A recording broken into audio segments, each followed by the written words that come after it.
نصير بسم الله الرحمن الرحيم الحمد لله الواحد الأحد الفرد الصمد الذي لم يلد ولم يولد ولم يكن له كفوا أحد ثم الصلاة والسلام والتحية والإكرام على الرسول الأمي المكي المدني الهاشمي القرشي المطلبي مولانا و مولا الكونين جد الحسن والحسين أبي القاسم المصطفى محمد اللهم صل على محمد ولعنة الله على أعدائهم أجمعين من الآن إلى قيام يوم الدين وبعد يوم الدين اللهم لعن قاتلي فاطمة الزهراء سلام الله عليها أما بعد فقد قال الله تعالى في القرآن الحكيم وهو أصدق الصادقين وقوله الحق بسم الله الرحمن الرحيم ولا تحسبن الذين قتلوا في سبيل الله أمواتا بل أحياء عند ربهم يرزقون صلوات پڑھیں محمد علیہ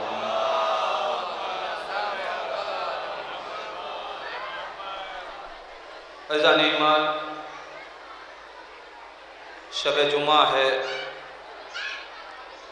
زیارت سرکار سید الشہداء کی شب ہے۔ پروردگار تجھے واسطہ ہے محمد و آل محمد کا، جو حضرات بھی ان روزوں کی زیارت کے لیے آئے ہیں، پروردگار آج کی شب میں ان کے مقدر میں کربلا، نجف اور مقامات مقدسہ کی زیارت تحریر فرما۔ عزیزان ایمان، یہ مجلسیں، یہ عزاداری، یہ ذکر، یہ فرش عزا تکانا، یہ بڑے مقدر کی بات ہے۔ میں ایک روایت آپ کے سامنے پیش کروں تاکہ انسان محسوس کر سکے کہ فرش عزا پہ آنا کتنے بڑے مقدر کی بات ہے۔ روایت کے جملے ہیں، جو بھی فرش عزائے سید الشہداء پہ مجلس حسین میں آتا ہے، امام حسین علیہ السلام بنفس نفیس اس آنے والے کا نام میں ولدیت کے تحریر کرتے ہیں۔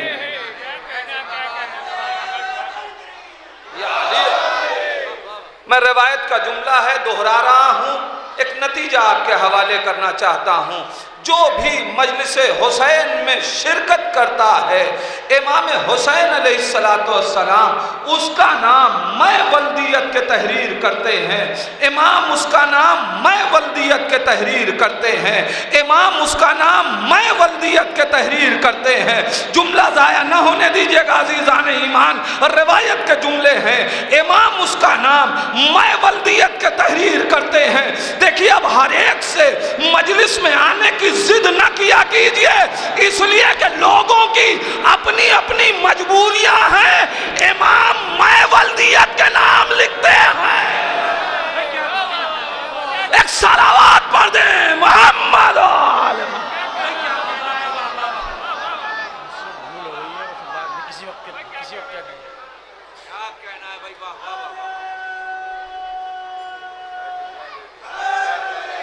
یا علی، جو بھی مجلس حسین میں آئے، امام اس کا نام میں ولدیت کے تحریر کرتے ہیں۔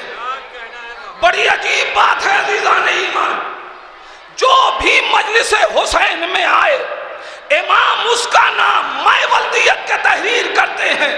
مجھے کوئی روایت نہ ملی کہ جہاں کسی معصوم نے یہ کہا ہو کہ جو نماز پڑھے میں اس کا نام میں ولدیت کے لکھوں گا، جو روزہ رکھے میں اس کا نام میں ولدیت کے لکھوں گا، جو حج پہ جائے میں اس کا نام میں ولدیت کے، جو زکوٰۃ دے میں اس کا نام میں ولدیت کے تحریر کروں۔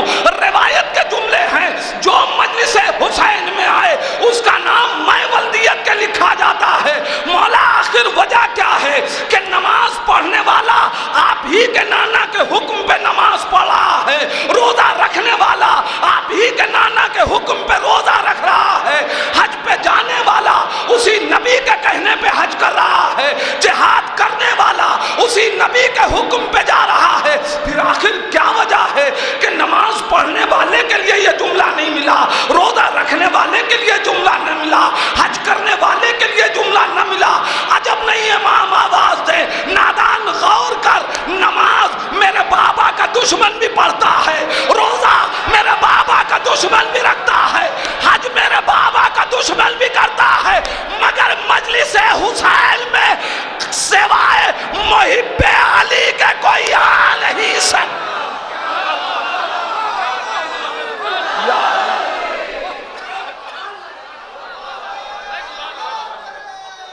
اس لیے کہ نماز دشمن علی بھی پڑھتا ہے، اور جو دشمن علی ہو اس کے لیے رسول کی حدیث گواہ ہے کہ اس کی حقیقتوں کا علم نہیں ہوتا۔ لہذا امام جو مجلس حسین میں آتا ہے، امام اس کا نام میں ولدیت کے تحریر کرتے ہیں۔ میرے جوانوں، ایک میسج، ایک پیغام میری ماں بہنیں مجلس سے سن رہی ہیں، ایک پیغام اس حدیث کے ذریعے دینا چاہتا ہوں۔ مولا نے کیا کہا؟ جو مجلس حسین میں آئے اس کا نام امام میں ولدیت کے تحریر کرتے ہیں۔ جو فرش ادا پہ آ جائے، جو مجلس میں آئے، اس کا نام میں ولدیت کے لکھا جاتا ہے۔ اب جو یہ چاہتا ہے کہ حسین کی فہرست میں اس کا نام 2 بار لکھا جائے، جب وہ مجلس میں آئے تو اپنے بچوں کا ہاتھ پکڑ کے آئے۔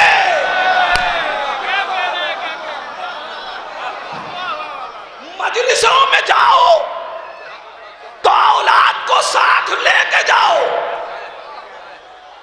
ایک فائدہ تو یہ ہے کہ حسین کی فہرست میں تمہارا نام 2 بار لکھا جائے گا، ایک تمہارے آنے پہ، ایک تمہاری اولاد کے آنے پہ۔ اب جس کو جتنی بار لکھوانا ہے، خدا نے جتنے بچے دیے انہیں آزادار بنا دو۔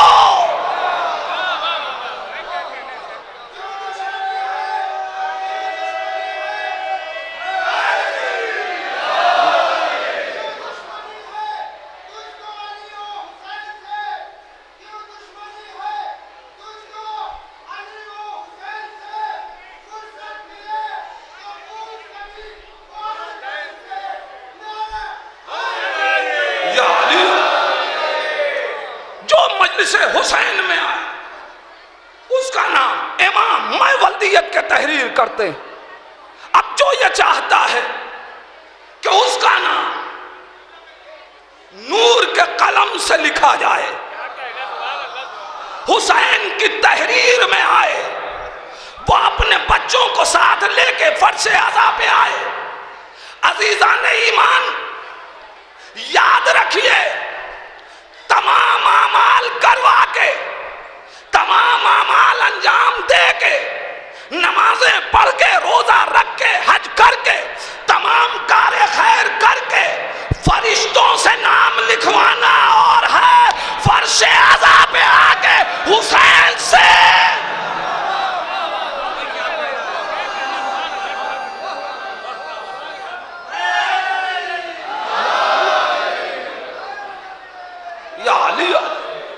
حسین سے نام لکھوانا، یہ ہر ایک کا مقدر نہیں ہے۔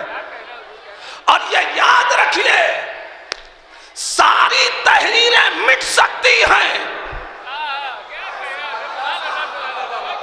یقین نہ آئے تو پھر آپ بتائیے، اگر تحریر فرشتوں کی لکھی ہوئی مٹتی نہیں تو گناہ کے بعد استغفار سے تحریر مٹ کیوں جاتی ہے؟ تو عزیزان ایمان، ساری تحریریں مٹ سکتی ہیں مگر حسین کی لکھی ہوئی تحریر اسے کوئی مٹا نہیں سکتا۔ یقین نہ آئے تو حر کا مقدر دیکھو، راہب کا نصیب۔ صلوات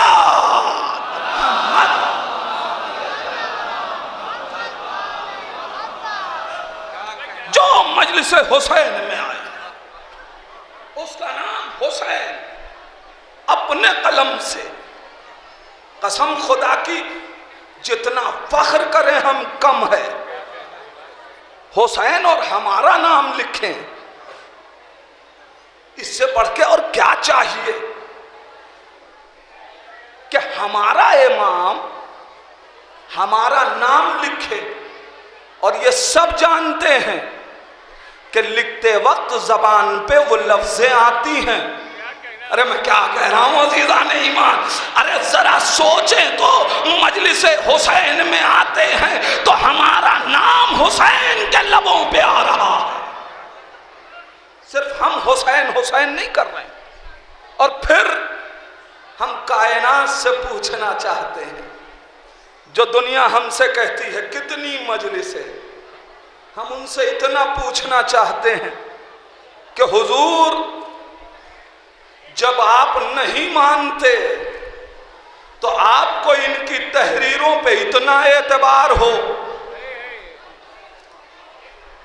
نہیں، میرا مجمع پہنچا نہیں بھئی، جو نہیں مانے جب ان کی تحریر پہ اسے اعتبار ہو، اگر اعتبار نہ ہوتا تو بیٹے کو کاغذ قلم دے کے بھیجا نہ ہوتا کہ اگر حسن نے کہا ہے غلام زادہ تو جاؤ لکھوا لاؤ۔ بھئی آپ کو اعتبار نہ ہو تو تحریر پہ اتنا یقین ہو ان کی، ہمیں تو ان پہ اعتبار ہے نا۔ لیکن اب جملہ آ گیا ہے، بات آ گئی ہے، تو ایک جملے میں اس بات کو مکمل کروں۔ بھئی سوال یہ ہے کہ جنہوں نے کل رسول کو قلم دعوات نہ دیا، آج انہوں نے نواسہ رسول تک قلم دعوات بھیجا کیوں؟ بھئی آپ خود سوچیں، بھئی رسول مانگ رہے ہیں لاؤ قلم دعوات دے دو، نہیں دیا گیا، یہاں خود بھیجا جا رہا ہے کہ جاؤ اگر حسن نے غلام زادہ کہا ہے تو لکھوا لاؤ۔ کیا آج محبت بڑھ گئی؟ کیا آج عقیدت بڑھ گئی؟ یا آج وجہ کیا ہے کہ قلم دعوات دے کے بھیجا جا رہا ہے؟ اصل میں یہ لوگ خود غرض تھے، یہ خود غرض تھے۔ کیوں؟ اس لیے کہ کل نبی نے مانگا تھا تو پوری امت کی نجات کا مرحلہ تھا، لہذا نہ دیا، آج اس لیے دے رہے ہیں کہ اپنی نجات کا مسئلہ ہے۔ صلوات پڑھ دے محمد و آل محمد۔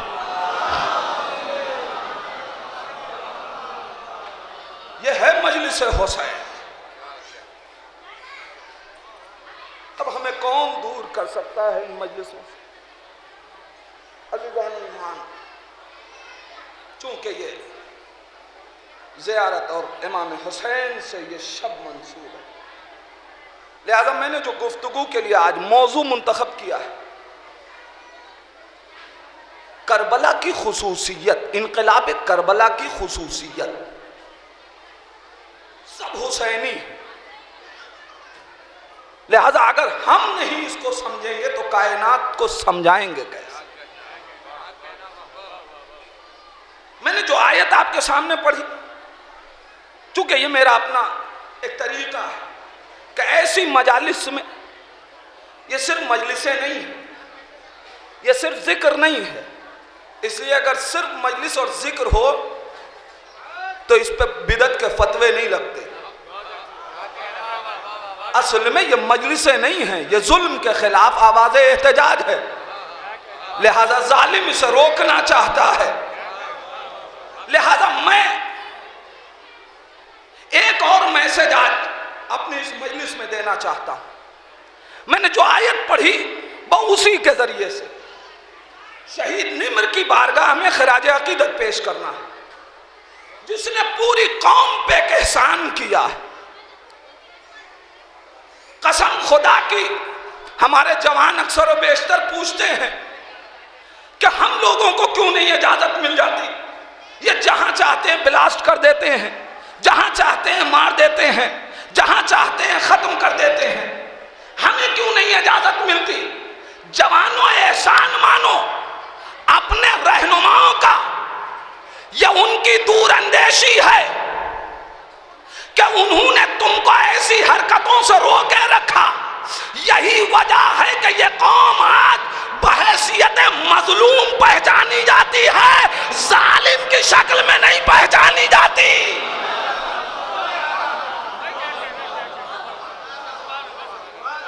ہم ظلم نہیں کرتے. قرآن کی آیت. اور جو ہم خون دیتے ہیں وہ بھی ضائع نہیں ہوتا. ہوگا کیسے جب اہل بیت کے چاہنے والوں کا پسینہ ضائع نہ ہو تو خون کیسے ضائع ہو جائے؟ بھئی ماتم کرتے ہیں پسینہ نکلتا ہے، آپ کیا سمجھتے ہیں کہ ان پسینے کے قطرات کا آپ کو ثواب نہیں ملے گا؟ عزیزو قرآن کیا کہہ رہا ہے؟ وَلَا تَحْسَبَنَّ الَّذِينَ قُتِلُوا فِي سَبِيلِ اللَّهِ أَمْوَاتًا. دیکھو خبردار، جو لوگ راہ خدا میں مارے گئے، قتل ہوئے، ان کو ہرگز مردہ گمان نہ کرنا. دو آیتیں ہیں.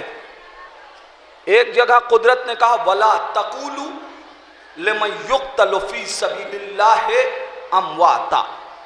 دیکھو جو اللہ کی راہ میں مر جائے اسے مردہ کہنا نہیں.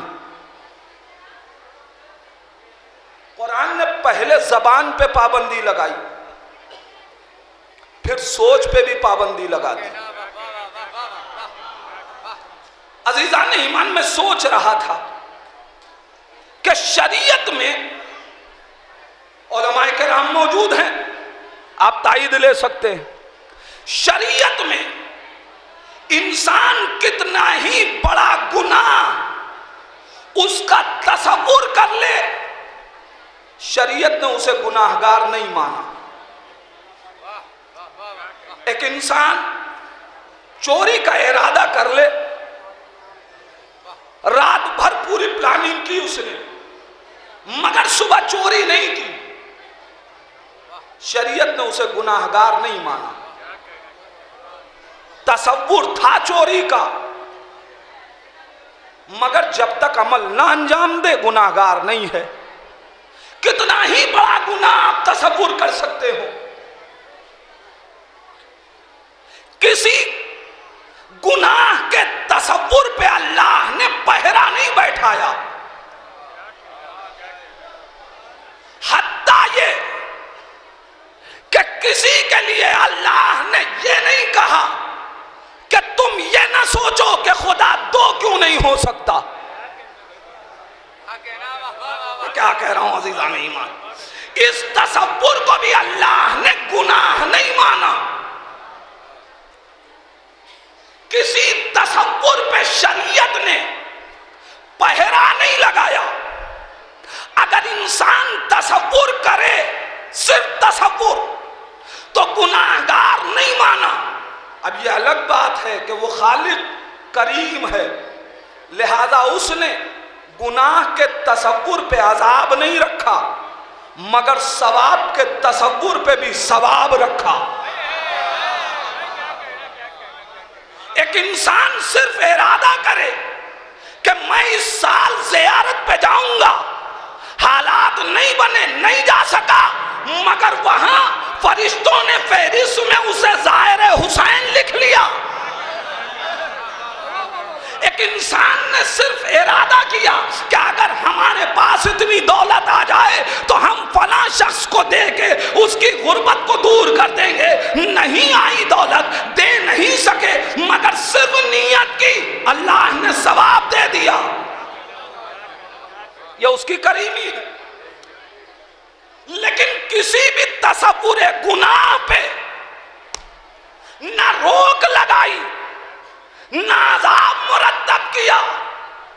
عزیزان ایمان ذرا سوچئے کہ خدا کو اپنی راہ میں شہید ہونے والوں سے کتنی محبت ہے کہ اس نے کسی تصور کو بھی منع نہیں کیا، لیکن اعلان کیا جو میری راہ میں قتل ہو جائے اسے مردہ گمان نہ کرنا.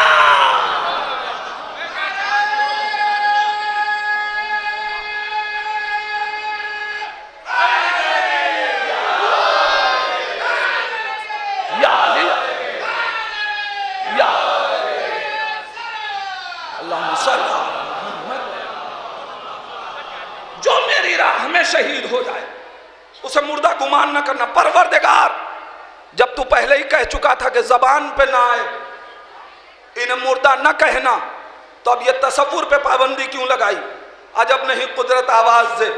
نادان ذرا غور کرو، کائنات میں مشرک بھی ہیں، کافر بھی ہیں، مومن بھی ہیں، مسلمان بھی ہیں، ایک گروہ اور ہے جو کہتا کچھ ہے سوچتا کچھ ہے، جسے ہماری اصطلاح میں منافق کہتے ہیں۔ عزیزان ایمان، شہیدوں سے اللہ کو کتنی محبت! اللہ نے توحید کے لیے منافق برداشت کیا، اللہ نے رسالت کے لیے منافق برداشت کیا، اللہ نے علی کی ولایت کے لیے منافق برداشت کیا، لیکن اپنی راہ میں شہید ہونے والوں کے لیے منافق برداشت نہیں کیا، نہ تو کہنا نہ سوچنا۔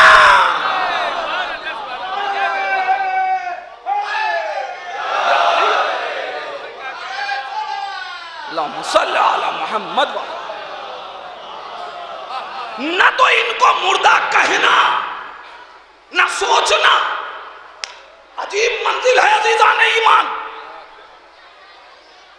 اور اب میں آپ کو جو یہاں سے میسج اور پیغام دینا چاہتا ہوں، میرے جوانوں، قسم خدا کی اس آیت کو میں جہاں تک سمجھا، مجھے ایسا محسوس ہوا کہ شہیدوں کی تعریف کم ہے، قاتل سے انتقام زیادہ ہے۔ اس آیت میں شہیدوں کی تعریف کم ہے، انتقام زیادہ نظر آ رہا ہے۔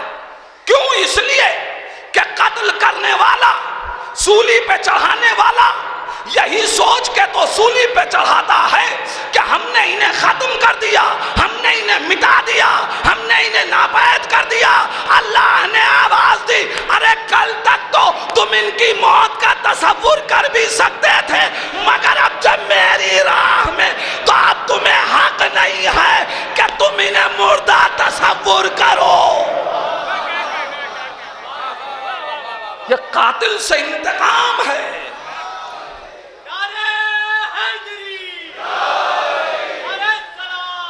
صلی علی محمد۔ کہ اب تم تڑپتے رہو، اب انہیں حیات جاویدہ مل گئی، اب انہیں دائمی حیات مل گئی۔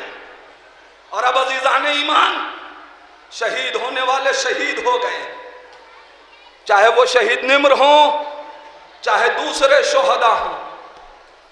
دنیا یہی تو سوچ رہی تھی کہ قتل کریں گے تو مٹ جائیں گے، ختم ہو جائیں گے، ناپید ہو جائیں گے، ان کا نام ختم ہو جائے گا۔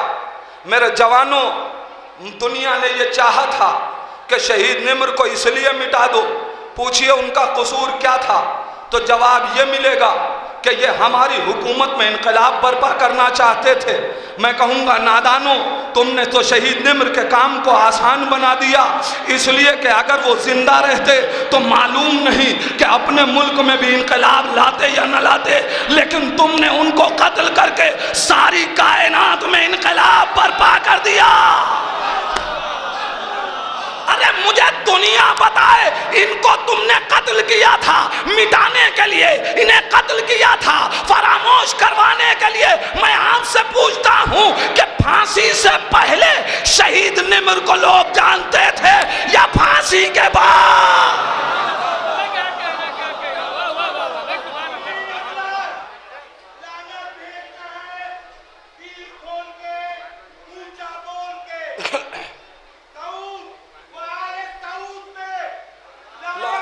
بے شمار بے شمار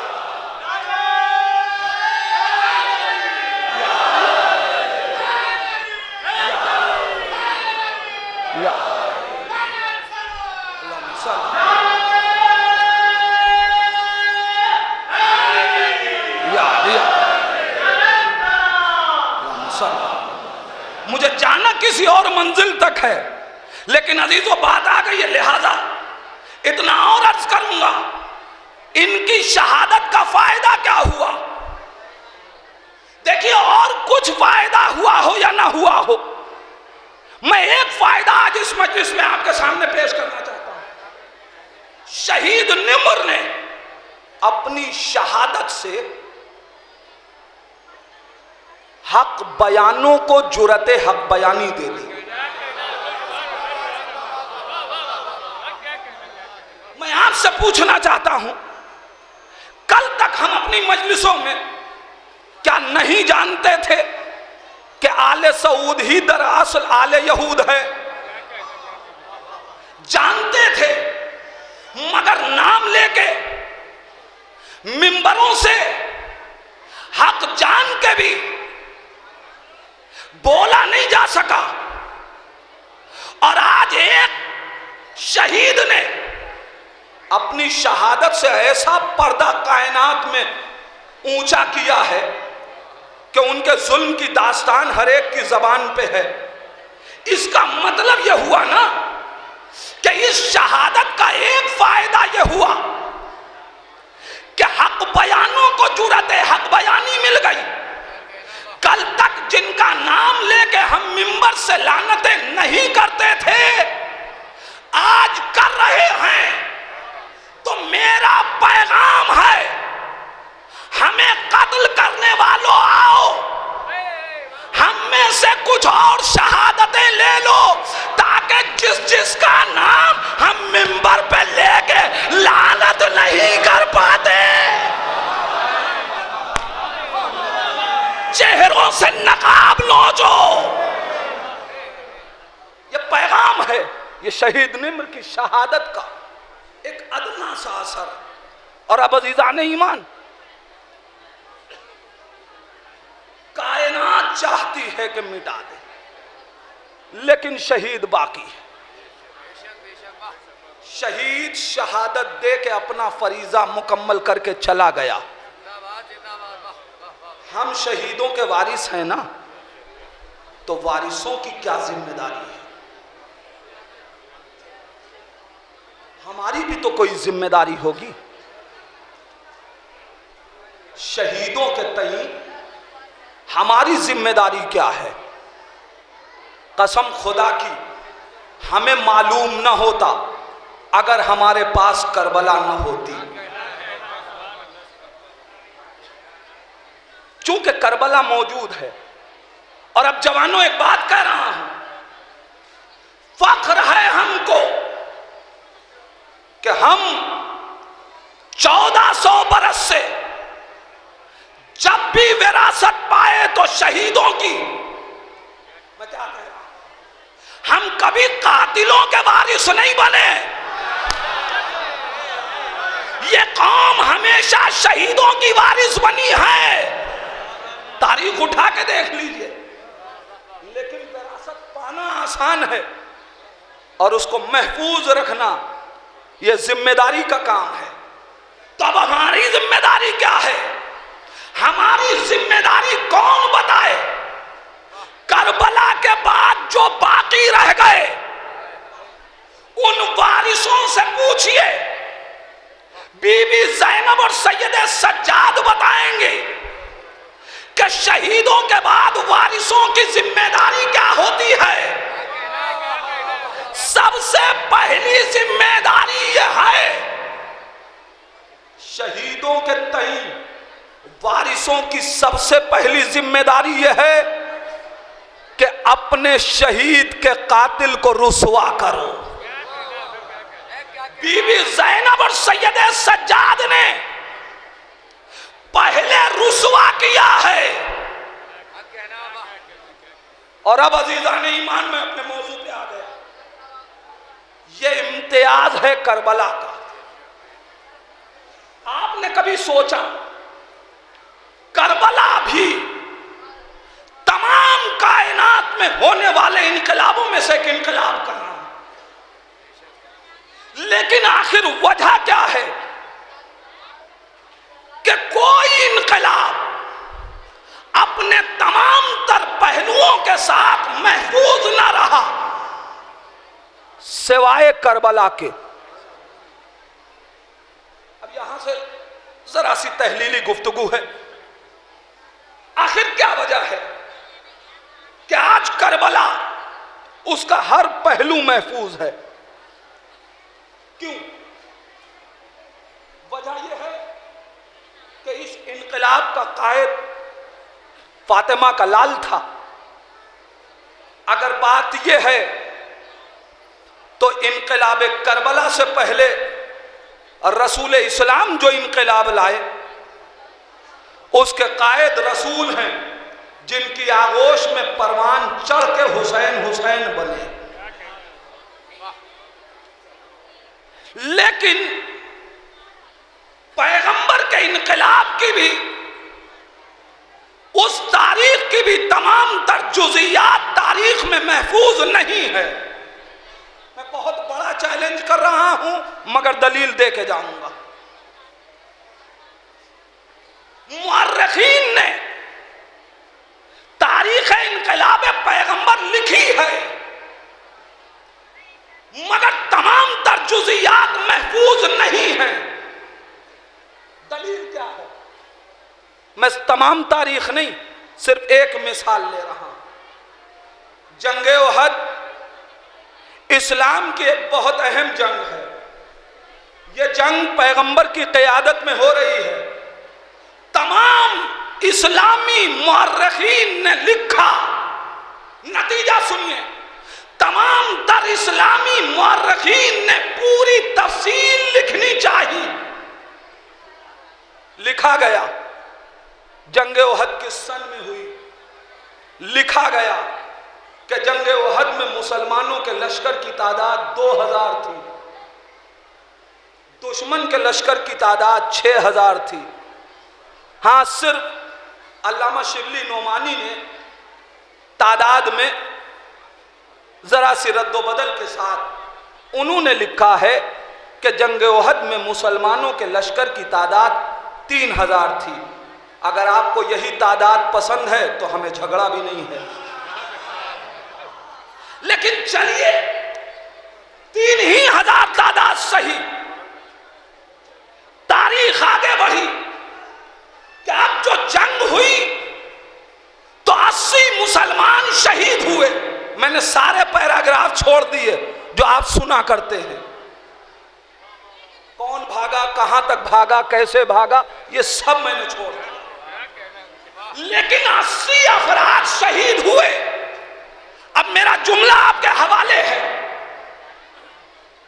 میں آپ سے سوال یہ کر رہا ہوں یعنی عالم اسلام سے کہ مجھے عالم اسلام یہ بتائے کہ جنگ احد کا مورخ کون ہے؟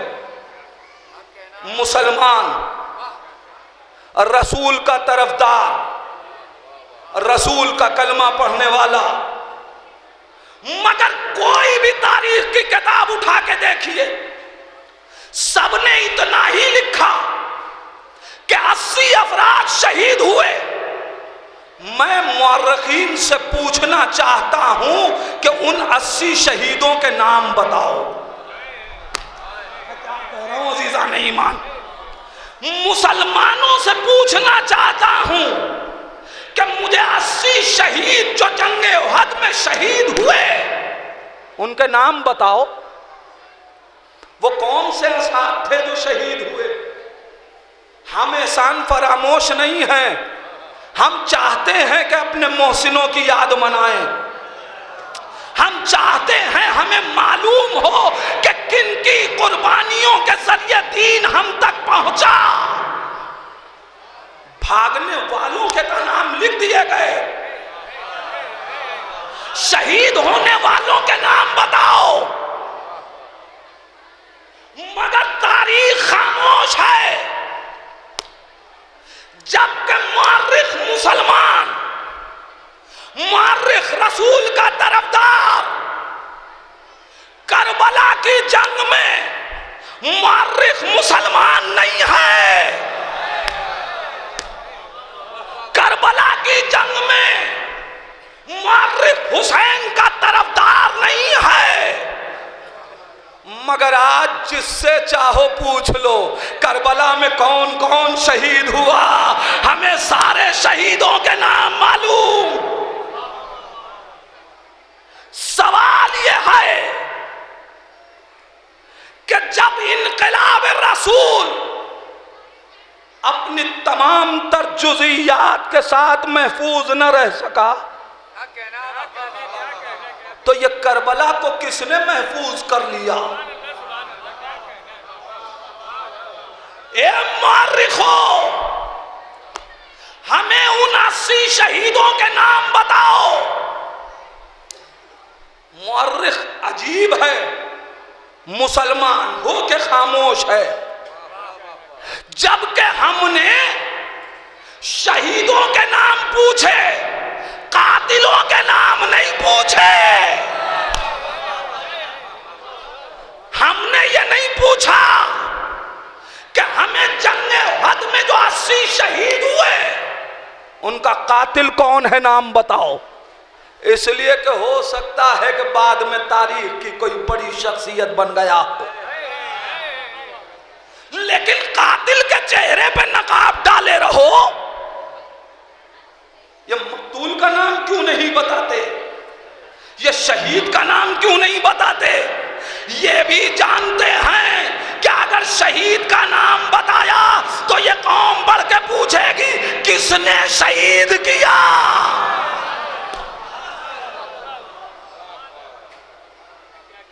مگر کائنات خاموش۔ عزیزان ایمان، جب شہیدوں کے نام نہ معلوم ہو تو قاتل کا نام کیا معلوم ہو، اور روش قتل کیسے معلوم ہو کہ کون کیسے مارا گیا؟ مگر وہ کون سی ذات تھی کہ جس نے کربلا میں کچھ چھپا رہنے نہ دیا؟ آؤ ہم سے پوچھو کربلا میں کون کون شہید ہوا، ہم بتائیں گے۔ ہم سے پوچھو کس نے شہید کیا، ہم بتائیں گے۔ ہم بتائیں گے کون تلوار سے شہید ہوا، کون برچھی سے شہید ہوا، کس کے گلے پہ تیر مارا گیا، کس کے بازو کو چھیدا گیا، کس کو پامال کیا گیا، کس کا لاشا کس کے لاشے کی بے حرمتی کی گئی۔ ہم سے پوچھو، ہم بتائیں گے۔ حسین کے لاشے کو پامال کرنے والے 10 افراد کون تھے؟ حسین کا امامہ کس نے چھینا؟ حسین کی ردا کس نے چھینی؟ حسین کا لباس کس نے اتارا؟ حسین کی انگوٹھی کس نے اتاری؟ لیکن سوال یہی ہے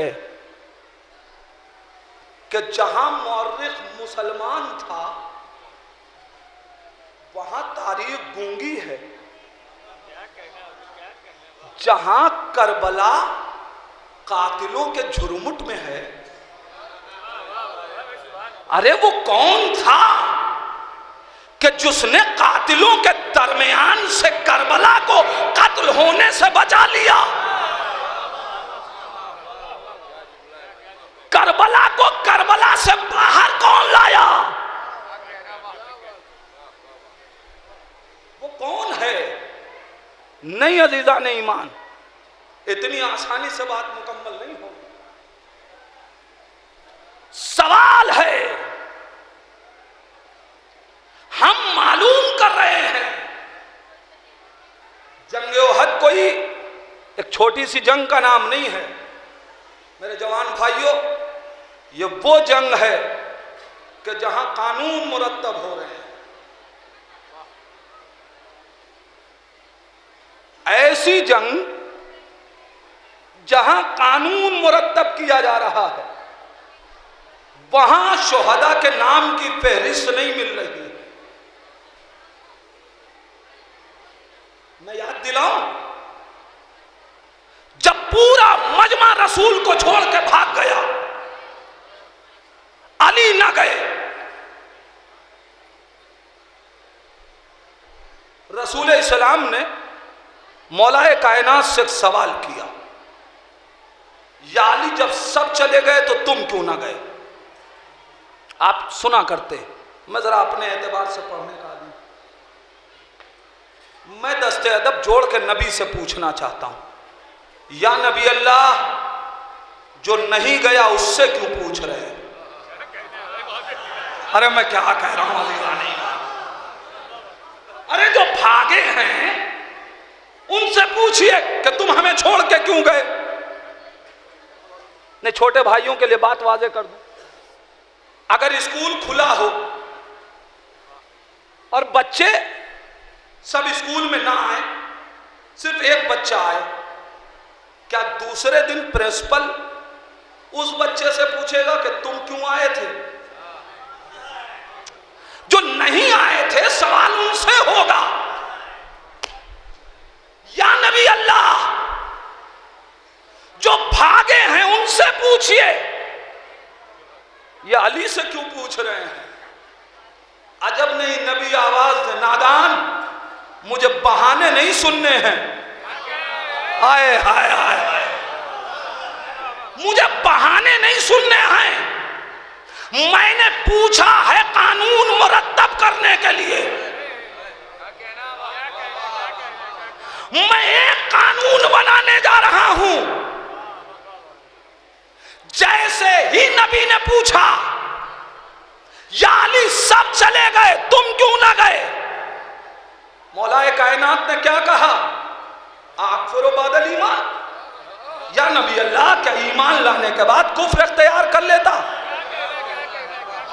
نہیں، قانون کیا بنا؟ قانون کیا بنا؟ دیکھیں شریعت میں قانون بنتا ہے کیسے؟ یا تو خود قول معصوم ہو، معصوم کچھ کہہ دے وہ حجت، معصوم کچھ کرے وہ حجت، معصوم کے سامنے کچھ کہا جائے، معصوم خاموش رہ جائے، یہ حجت۔ عزیزان ایمان، نبی نے کیا کہا؟ یا علی جب سب چلے گئے تم کیوں نہ گئے؟ علی نے کہا یا نبی اللہ کیا ایمان لانے کے بعد کفر اختیار کر لیتا؟ اگر یہ سچ نہ تھا تو نبی کو کہنا چاہیے تھا اے علی ہمیں چھوڑ کے جانے سے کوئی کافر نہیں ہوتا، مگر نبی کا خاموش رہنا اس بات کی دلیل ہے کہ جو گیا وہ کافر ہو گیا۔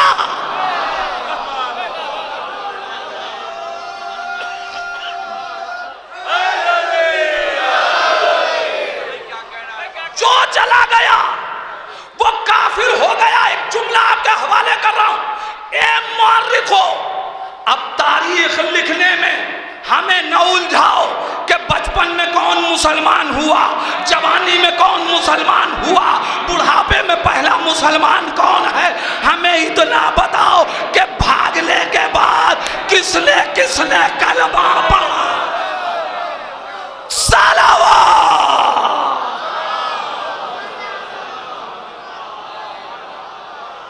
جہاں قانون مرتب ہو رہا،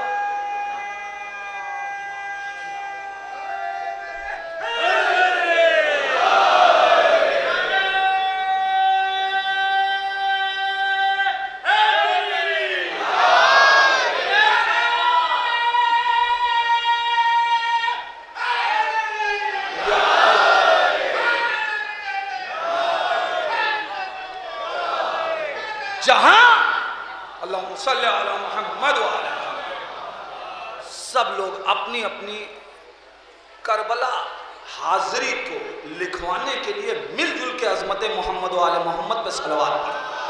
اللہم صلی علی محمد۔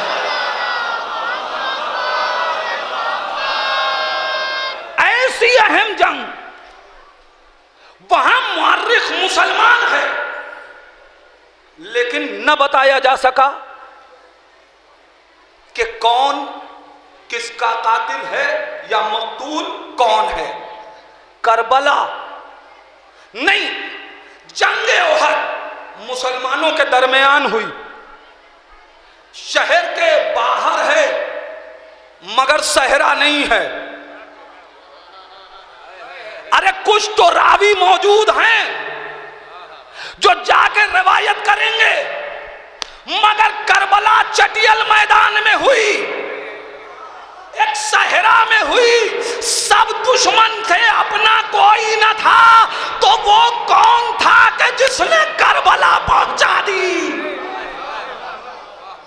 اب اگر کوئی جواب یہ دے کہ قاتلوں کے نام اس لیے معلوم ہو گئے کہ حاکم کے سامنے انعام کی لالچ میں قاتل اقبال جرم کرتا رہا اور مورخ لکھتا رہا، وہ اپنا جرم بتاتے رہے اور مورخ تحریر کرتا رہا، اگر کوئی یہ کہتا ہے تو میں اس سے پوچھنا چاہتا ہوں کہ چلو وہاں اقبال جرم ہو رہا تھا، یہ خیمہ حسینی میں چراغ گل ہونے کے بعد زہیر نے کیا کہا یہ کس نے بتایا؟ سعید نے کیا کہا یہ کس نے بتایا؟ عباس نے کیا کہا؟ کربلا کون پہنچا رہا ہے؟ یہاں تو اب یہ مرحلہ نہیں ہے، پھر ہو سکتا ہے کہ کوئی کہہ دے کہ اس لیے یہ باتیں معلوم ہو گئیں کہ یہاں جو شخصیتیں تھیں وہ بڑی تھیں، لہذا راوی کا فوکس تھا کہ حبیب کیا کہہ رہے ہیں، زہیر کیا کہہ رہے ہیں، سعید کیا کہہ رہے ہیں۔ تب میں ان سے پھر پوچھوں گا کہ مجھے یہ بتاؤ عرب کی فکر میں سب سے پسترین کون ہے؟ عرب جو سب سے زیادہ جسے پس سمجھتا ہے وہ ہے غلام۔ اب مجھے کائنات بتائے کہ جون نے آ کے حسین سے کیا کہا، حسین نے جون کو کیا دعا دی، وہ تاریخ کو کس نے بتا دیا؟ کون ہے؟ عزیزان ایمان کون بتائے؟ میں خیموں کے اندر کی باتیں آپ ذرا سوچیں، ایک ایک جملہ زینب کیا کہہ رہی ہیں، حسین کیا دعا کر، میرے پاس وقت نہیں ہے کہ میں ان جملوں کو آپ تک پہنچاؤں، آپ واقف ہیں، صرف میں سرسری طور پہ گزر کے نتیجہ آپ کے حوالے کرنا چاہتا ہوں۔ یہ سب کس نے پہنچایا، کیسے پہنچا؟ عزیزان ایمان پھر میں تاریخ پلٹ رہا ہوں نتیجہ آپ کے حوالے کرنے کے لیے۔ جنگ احد میں 80 افراد شہید ہوئے، 79 لوگوں کے نام نہیں معلوم، ان کے قاتل کا نام نہیں معلوم، روش قتل نہیں معلوم، لیکن اسی جنگ احد میں ایک شہید ایسا ہے جس کا نام بھی معلوم، قاتل کا بھی نام معلوم، کلیجہ چبانے والی کا بھی نام معلوم۔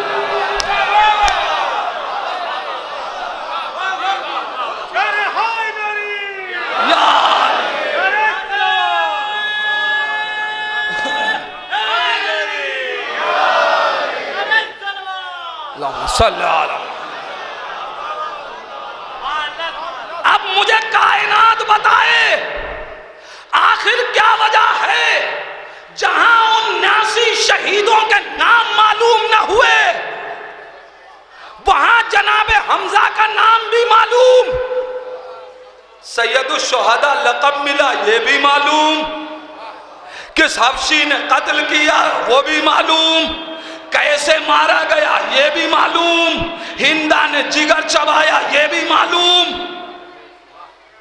آخر کیا وجہ ہے؟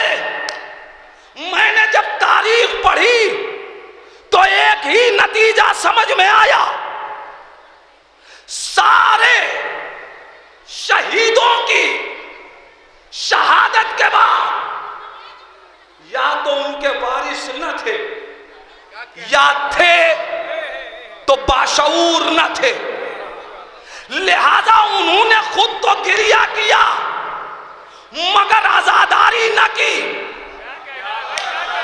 لہذا قاتل کا نام معلوم نہ ہو سکا، مگر جناب حمزہ کی بہن نے ایک خیمے میں عزاداری جناب حمزہ کر کے قاتل کا کا بھی نام بتایا، زیلا چبانے والی کا بھی نام بتایا، ساری کائنات تک جناب حمزہ کی حقیقتوں کو پہنچا دیا۔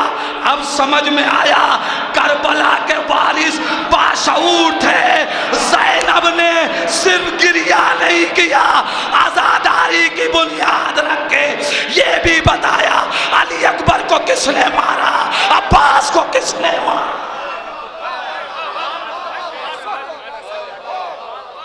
شعور تھا، وارث باشعور تھے۔ رونے کے لیے زینب نے مکان نہیں مانگا، زینب نے رونے کے لیے جگہ نہیں مانگی، اور عجیب بات ہے عزیزہ نے ایمان، آپ سچ بتائیں کیا شام میں جناب زینب نے چھپ کے عزاداری کی تھی؟ یزید کو خبر نہیں تھی کہ زینب اپنے بھائی کا ماتم کرنا چاہتی ہے؟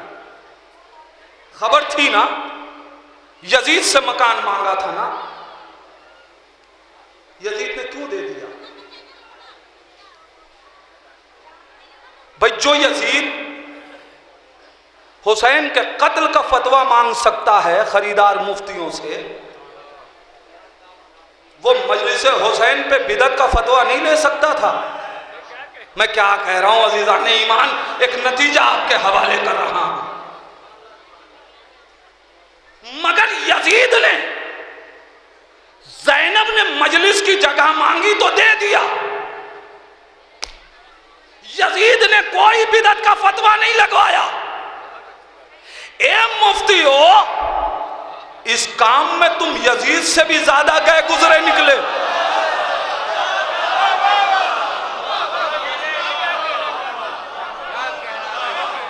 اس عمل میں تو مفتی یزید سے گیا گزرا نکلا۔ یہ مفتی بدعت کے فتوے کیوں دے رہا ہے؟ جب یزید نے بدعت کا فتویٰ نہ منگوایا، یہ مفتی آواز دے گا۔ یزید سمجھا تھا کہ زینب صرف رونا چاہتی ہے، یزید کو یہ نہیں معلوم تھا کہ فلسفہ عزاداری کیا ہے۔ عزاداری صرف رونے کا نام نہیں ہے، قاتلوں کو رسوا کرنے کا نام۔ اصل میں عزاداری قاتل کو رسوا کرتی ہے۔ یزید نے جو غلطی کی تھی اب ہم وہ نہیں کرنا چاہتے، ہم چاہتے ہیں ہماری آئندہ نسلیں وہ ہمارے آباء و اجداد پہ لعنتیں نہ کر سکے، لہذا بدعت کے فتوے لگائے جا رہے ہیں۔ مگر زینب نے عزاداری کا فرش بچھا دیا۔ بس اب میرے پاس بالکل وقت نہیں، ابھی اس کے بعد ایک مجلس اور ہے جسے مولانا اقرار صاحب قبلہ کو خطاب کروں۔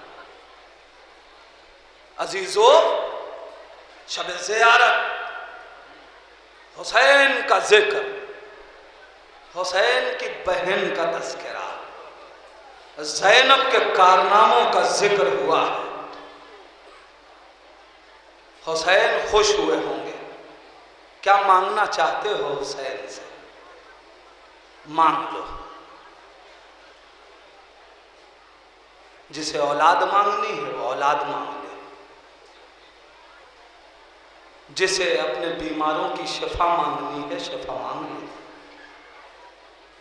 یہ شب مناجات و دعا ہے۔ زیارتوں کے مشتاق ہو، حسین کی زیارت کی شب ہے۔ چاہنے والوں، جب زیارت کے ثواب پڑھے جاتے ہیں نا، تو جو ہمارا بھائی بہن ماں جو اپنے حالات کی بنیاد پہ کربلا جا نہیں پاتے، وہ زیارت کا ثواب سن کے تڑپتے ہیں، مولا کاش ہمارے پاس بھی ایسا وسیلہ ہوتا تو ہم آپ کی زیارت کو آ گئے ہوتے۔ امام اپنے چاہنے والوں کو تڑپتا ہوا دیکھ نہیں سکتے، اس لیے چھٹے امام نے اپنے ایک صحابی کو، جب وہ آ کے مولا سے کہتا ہے مولا میں آج کل بہت پریشان ہوں، دعا کر دیجئے کچھ آسانیاں ہو جائیں۔ مولا کہتے ہیں چاہنے والے جا حسین کی زیارت کر۔ کہتا مولا میں کہہ رہا ہوں میرے پاس کھانے کے لیے پیسے نہیں ہیں، میں کربلا کیسے جاؤں؟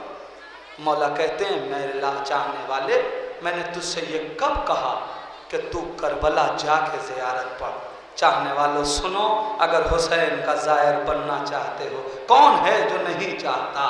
ایک عمل امام نے دیا، امام فرماتے ہیں کہ سنو، چھت کے آسمان کے نیچے جا کے، کھلے آسمان کے نیچے جا کے جب چاہو کہ اپنے میرے جد حسین مظلوم کی زیارت کرو تو 3 مرتبہ زبان پہ لاؤ، صلی اللہ علیہ یا ابا عبداللہ، صلی اللہ علیہ یا ابا عبداللہ، صلی اللہ علیہ یا ابا عبداللہ۔ خدا تمہیں حسین کا زائر مشہور کرے گا۔ ہاں آزادارو، جب بھی جی چاہے حسین کی زیارت کا یہ جملے اپنی زبان پہ دہرا کے کہنا، مولا دور سے زیارت تو پڑھ لی، اطمینان قلب حاصل نہیں ہوا، مولا عباس یہ ہاتھ جو علم اٹھاتے ہیں انہیں سکون اس وقت ملے گا جب آپ کے روزے کی جالی پکڑ لیں۔ جزاک اللہ آزادارو، یہ آزاداری، یہ زیارتیں ہم کو آج بہت آسانی سے زیارتیں مل رہی ہیں، لیکن اتنی آسانی سے یہ زیارتیں ہم تک آئی نہیں۔ آزادارو، میں ایک واقعہ آپ کے حوالے کروں۔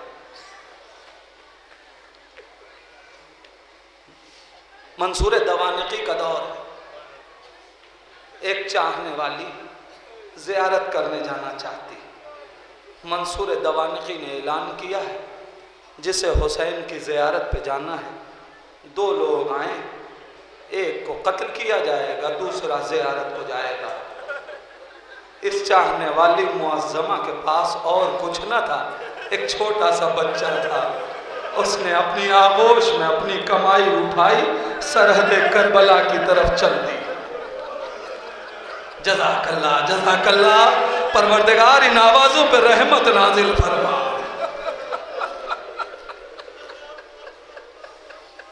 عزادارو، جب سرحد کربلا پہ آئی، منصور دوانقی کے لوگوں نے دیکھا وہ معظمہ جس کا نام تاریخ نے ناصرہ لکھا، یہ معظمہ آ گئی۔ کہا بی بی کہاں جا رہی ہو؟ کہا اپنے آقا کی زیارت کو جا رہی ہو۔ کہا تم نے منصور کا اعلان نہیں سنا ہے؟ اعلان یہ ہوا ہے کہ 2 لوگ آئیں، ایک کو اپنی شہادت دینی ہوگی، دوسرا زیارت کو جائے گا۔ بی بی کہتی ہے اسی لیے تو آغوش میں اس بچے کو لے کے آئی ہوں۔ اور اس کے بعد جملہ سن لو عزادارو، اس کے بعد اپنے بچے کی طرف دیکھ کے خطاب کر کے کہتی ہے، اے میرے لال، اگر تو اس قابل ہوتا کہ اپنے قدموں سے چل کے آقا کی زیارت کو جاتا، یہ ماں قربانی دیتی، تجھے زیارت پہ بھیجتی، مگر اے میرے لال چونکہ تو اس لائق نہیں ہے لہذا تجھے قربان کروں گی، میں آقا کی زیارت۔ جزاک اللہ آزادارو، جزاک اللہ۔ لو آزادارو، ظالم کا ظلم بڑھ گیا۔ اے بی بی، اب اس بچے کو ہم ذبح نہیں کریں گے بلکہ تمہیں خود اپنے ہاتھوں سے ذبح کرنا پڑے گا۔ عزادارو، مجھے نہیں معلوم ماں کا دل رکھنے والی، ارے اس ماں نے اپنے بچے کے گلے پہ چھری کیسے چلائی؟ عجب نہیں کربلا کا رخ کیا ہو، آواز دیو بی بی ربا، میرے دل کو سہارا دو، میں بھی حسین کے لیے قربانی پیش کرنا چاہتی ہوں۔ بچہ قربان کیا،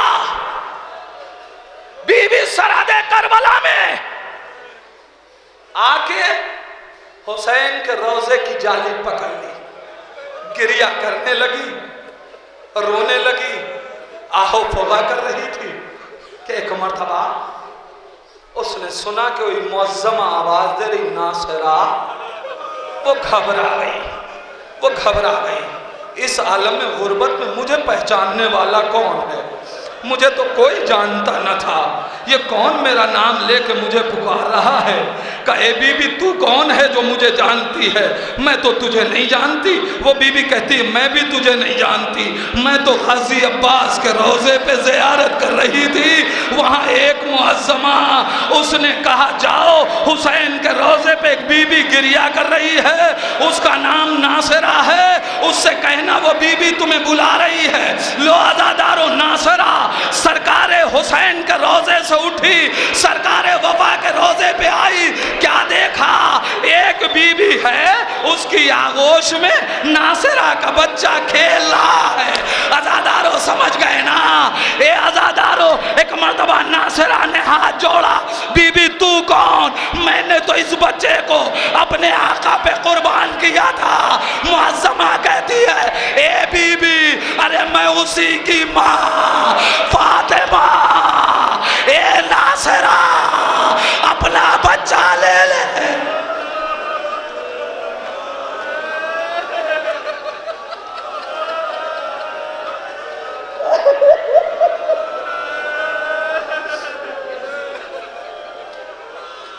جزاک اللہ عزادارو، دل ٹوٹ گئے، آنکھوں میں آنسو آ گئے، دعائیں کر لیجئے، یہ دعاؤں کی استجابت کا وقت ہے۔ پروردگار یہ سب غم حسین میں رو رہے ہیں، پروردگار ان آنکھوں کو اس وقت تک بند نہ کرنا جب تک یہ کربلا کی زیارت نہ کر لیں، پروردگار ان آغوشوں کو سلامت رکھنا جس میں حسین کے عزادار پروان چڑھے ہیں۔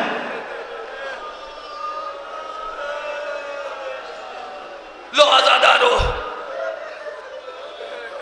روایت ختم ہو گئی، صرف ایک جملہ اور کہنا چاہتا ہوں اس سلسلے میں، جی چاہتا ہے دست ادب چھوڑ کے بی بی سیدہ سے اتنا کہوں، بی بی ناصرہ کی اجڑی ہوئی آغوش دیکھی نہ گئی بی بی، آپ نے ناصرہ کو لا کے بچہ دے دیا، کربلا میں رباب اپنے علی اصغر، اے بی بی رباب کی گود اجڑ گئی۔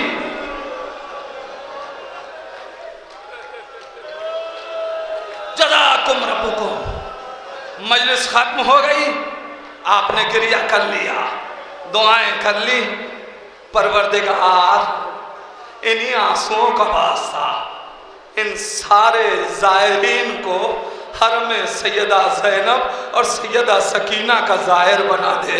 اے پروردگار یہ چھوٹے چھوٹے بچے جو حسین کا ماتم کرنے کے لیے آئے ہیں، جب چہلم میں یہی عزادار سیریا میں جا کے یا حسین کرتے تھے نا، عجب نہیں سکینہ قبر سے کہتی ہو اے بچوں تمہارے والدین کا سایہ تمہارے سروں پہ سلامت۔ عزادارو بس دو چار جملے، آپ چھوٹے چھوٹے بچوں کے ساتھ آئے ہیں، پروردگار جو قافلہ جیسے آیا ہے ویسے ہی اس کو اپنے وطن واپس پلٹا دینا۔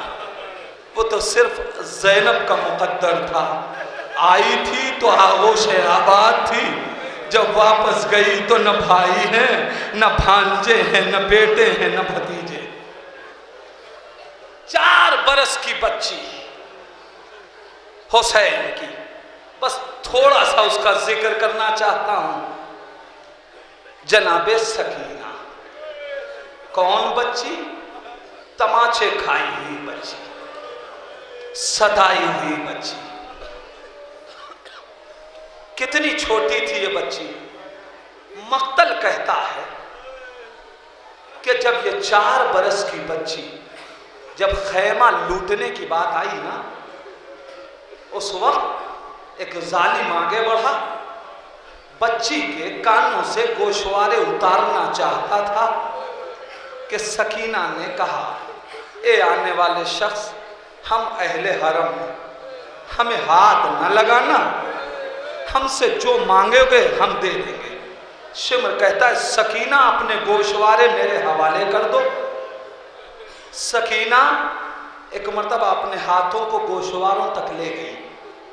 عزادارو احساس کر لینا سکینہ کی کمسنی پہ، مظلومیت پہ، یتیمی پہ آنسو بہا لینا. 4 برس کی بچی اپنے ہاتھوں کو اپنے کانوں تک لے گئی، ہاتھ نیچے لے آئی. شمر کہتی ہے سکینہ تو نے تو کہا تھا جو مانگوں گا دے دے گی، پھر یہ تو نے گوشوارے اتار کے دیے کیوں نہیں؟ سکینہ کہتی ہے شمر مجھے یہ گوشوارے اتارنے نہیں آتے، یہ گوشوارے مجھے میرے بابا نے اپنی آغوش میں بیٹھا کے پہنائے تھے. عزادارو ایک مرتبہ شمر کے مضبوط ہاتھ بڑھے، سکینہ کے گوشوارے شمر نے نوچ لیے. نہیں میں نے جملہ کہہ دیا آپ نے سن لیا. سکینہ کی مظلومیت کا احساس کیجئے. شمر نے گوشوارے اتارے نہیں ہیں، گوشوارے نوچے ہیں. احساس دلاؤں عزادارو، ماں بہنیں اس مصیبت کو زیادہ درک کریں گی. اور جوان بھائیو تم نے بھی گھروں میں دیکھا ہوگا کہ جب کوئی ماں یا بہن اپنی کسی بچی کو اپنی آغوش میں بیٹھا کے بڑے پیار سے بندے پہنا رہی ہو یا بندے اتار رہی ہو، اس عالم میں اگر ذرا سا ہاتھ سخت ہو جائے بچیاں کان کا درد برداشت نہیں کر پاتی. اے عزادارو کیا سن رہے ہو؟ ارے شمر نے سکینہ کے گوشوارے اتارے نہیں تھے، ارے گوشوارے نوچے. بچی نے کان پہ ہاتھ رکھا، فرات کا رکیا چچا، اے چچا آؤ دیکھو سکینہ پہ ظلم ہو